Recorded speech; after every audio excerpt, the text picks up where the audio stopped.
Bismillahirrahmanirrahim.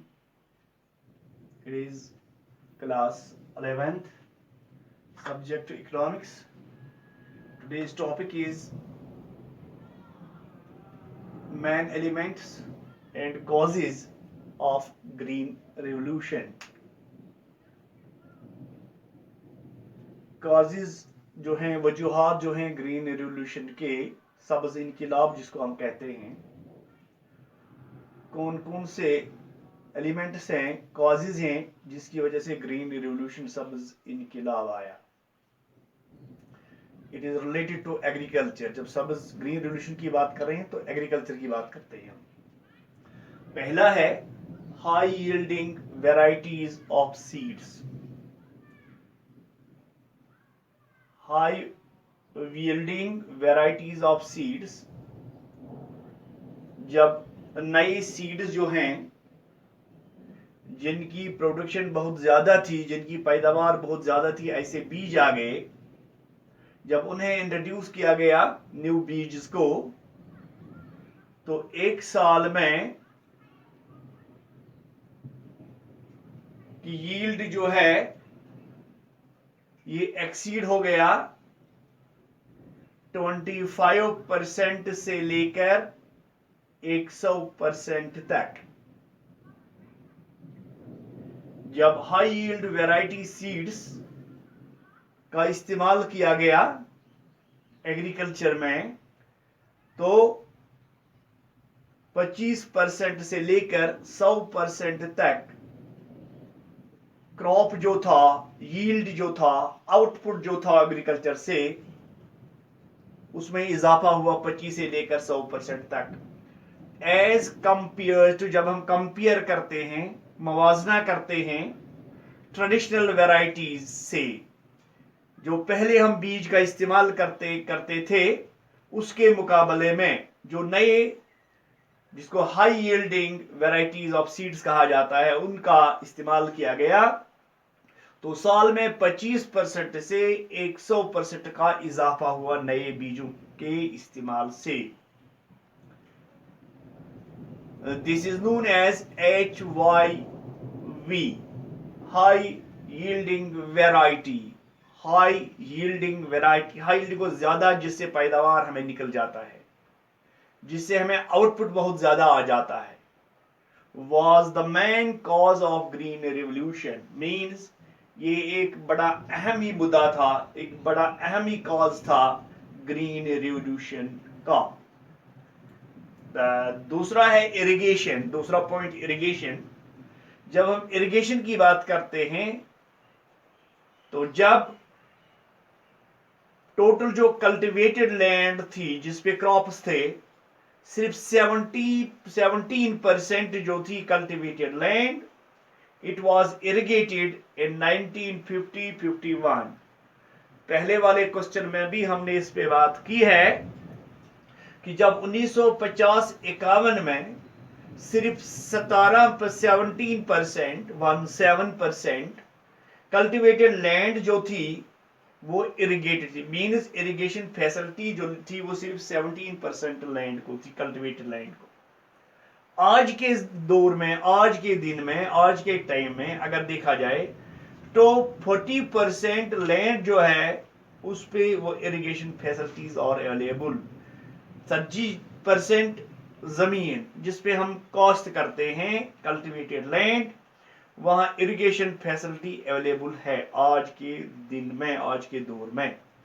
तो इस बात को फिर देखना है कि जितना इंप्रूव होना चाहिए था नहीं हुआ, लेकिन तब भी 17 से बढ़कर 40 तक पहुंचा. इससे भी कल्टीवेशन में काफी हद तक इजाफा हुआ.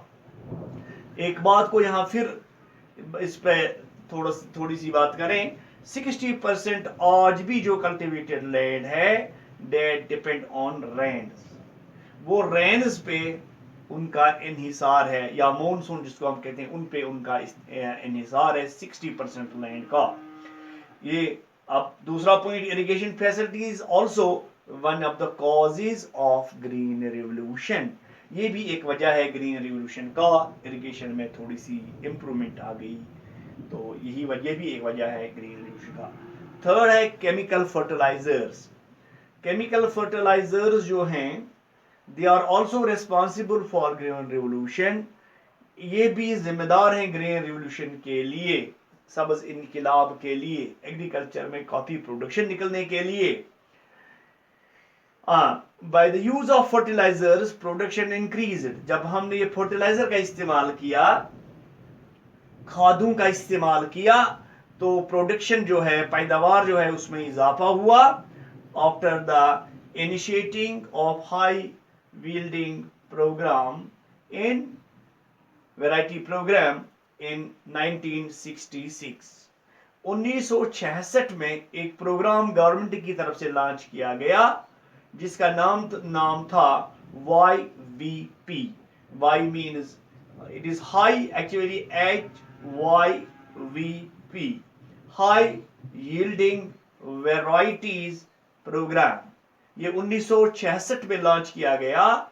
इस पे जोर दिया गया कि केमिकल फर्टिलाइजर्स का इस्तेमाल किया जाए, खादों का इस्तेमाल किया जाए। मल्टीपल क्रॉपिंग पॉसिबल हुआ इसी की वजह से, ड्यू टू केमिकल फर्टिलाइजर्स। तो द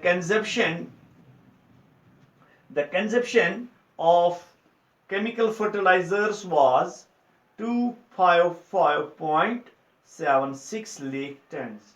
अब इन खादों का कितना इस्तेमाल होता है? दैट इज 255.76 लाख टन इनका इस्तेमाल होता है।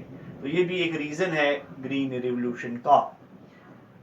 चौथा पॉइंट है यूज ऑफ पेस्टिसाइड्स। एक और है कि पेस्टिसाइड्स का इस्तेमाल करना। Another cause of green revolution, paste, ये भी दूसरी एक वजह है, एक और वजह है ग्रीन रिवोल्यूशन का। Pesticides prevent crops from destroying by different pests and insects. इन कीड़े मकोड़ों की वजह से, बीमारियों की वजह से हमारा बहुत सारा जो क्रॉप्स थे ये डिस्ट्रॉय होते थे, तबाह होते थे, बर्बाद होते थे। तो इन अर्ली 50s की जब हम बात करें, 1950 की बात करें, शुरू में with only 100 tons of pesticide is being consumed। उस जमाने में 1950 की बात करें, अर्ली 1950 की बात करें, तो उस जमाने में पेस्टिसाइड जो थे वो 100 टन उनका इस्तेमाल होता था। लेकिन आज जो है इट वॉज नेग्लिजेबल, थोड़ा सा इस्तेमाल होता था। 100 टन इतना ज्यादा नहीं है, कम ही इस्तेमाल होता था।